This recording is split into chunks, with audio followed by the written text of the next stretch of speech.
నవగ్రహ ప్రదక్షిణాలు ఎలా చేయాలి? గ్రహగతుల మూలంగా మనిషి యొక్క జాతకం ప్రభావితమవుతుందనేది జ్యోతిషశాస్త్రం చెప్పే వాస్తవం.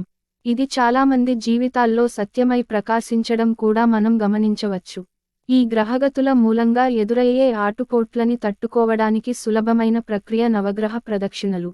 వీటి వల్ల ఉత్పన్నమయ్యే దైవిక శక్తి మనిషిని కాపాడుతుంటుంది. నిర్దిష్టమైన పద్ధతి ప్రకారం నవగ్రహ ప్రదక్షిణలు చేస్తే విశేష ఫలితం ఉంటుంది. ఆ విధానం ఇక్కడ మీకోసం.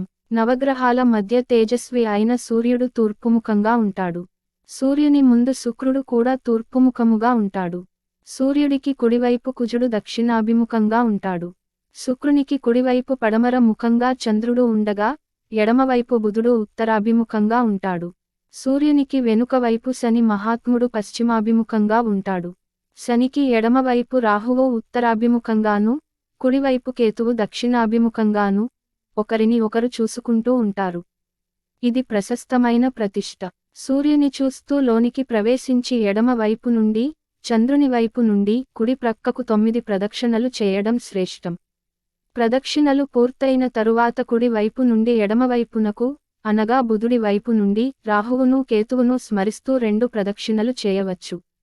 చివరగా వరుసగా సూర్యుణ్ణి, చంద్రుణ్ణి, కుజుడిని, బుధుడిని, బృహస్పతిని, శుక్రుడిని, శని మహాత్ముని, రాహువును, కేతువును స్మరిస్తూ ఒక్కొక్క ప్రదక్షిణ చేసి నవగ్రహాలకు వీపు చూపకుండా వెనుకకు రావాలి. గ్రహదోషాల నుండి తప్పుకోవడానికి నవగ్రహ ప్రదక్షిణ కంటే ఉత్తమమైన మార్గం లేదన్నది స్పష్టం. అయితే చాలామంది ప్రదక్షిణలు చేస్తూ నవగ్రహాలను తాకి నమస్కారాలు అర్పిస్తుంటారు. వీలైనంతవరకు వాటిని తాకకుండానే ప్రదక్షిణలు చేయడం ఉత్తమం. నవగ్రహ ప్రదక్షిణాలు చేసేప్పుడు ఆదిత్యాచ సోమాయ, మంగళాయ బుధాయచ, గురు శుక్ర శనిర్భిశ్చ, రాహువే కేతువే నమః అని నవగ్రహాలను స్మరించుకుంటూ ఆ విధంగా ప్రదక్షిణలు చేస్తే కూడా మంచి ఫలితం ఉంటుంది. తేలికగా వారి వరుసలు గుర్తుంటాయి.